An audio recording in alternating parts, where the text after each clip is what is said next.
Sa patuloy na paglaban ng Police Regional Office 6 kontra sa iligal na droga, arestado ang 5 drug personalities sa ikinasang drug bypass operation ng kapulisan sa Barangay Tinukuan, Dingle, Iloilo. Nito lamang ika-23 ng Agosto taong kasalukuyan. Ang operasyon ay pinangunahan ng puwersa ng Provincial Drug Enforcement Unit Team sa pangunguna ni Police Major Daji de Lima, Officer in Charge, kasama ang Iloilo Police Provincial Office SWAT, Dingle Municipal Police Station, 603rd Mobile Company ng RMFB6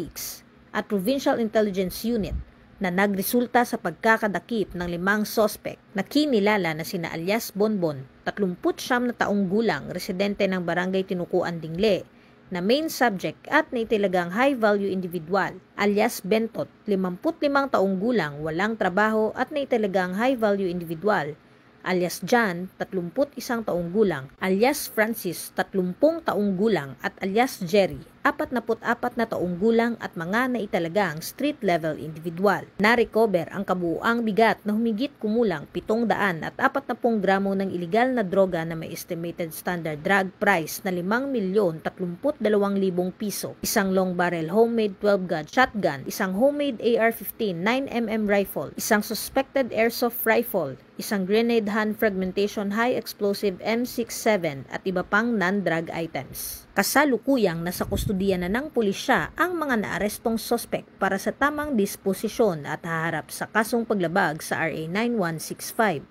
o ang Comprehensive Dangerous Drugs Act of 2002 at RA 10591 o ang Comprehensive Firearms and Ammunition Regulation Act. Muling nagpapaalala ang Police Regional Office 6 sa mga kabataan at mga magulang na maging maingat at huwag magpadala sa tukso ng pinagbabawal na droga. Ang suporta ng pamilya at komunidad ayon sa pulisya ay isang mahalagang aspeto upang mapigilan ang paglaganap ng iligal na droga at kriminalidad sa lungsod. Sa pamamagitan ng patuloy na operasyon at pakikipag-ugnayan ng pulisya sa komunidad, unti-unti nating naisa sa katuparan ang isang lipunang ligtas, tahimik at drug-free na Western Visayas. Mula dito sa Police Regional Office 6, ako ang inyong Police News Network Correspondent, Patrolwoman Andrea Dominic de Palobos, alagad ng batas, tagataguyod ng balitang pulis.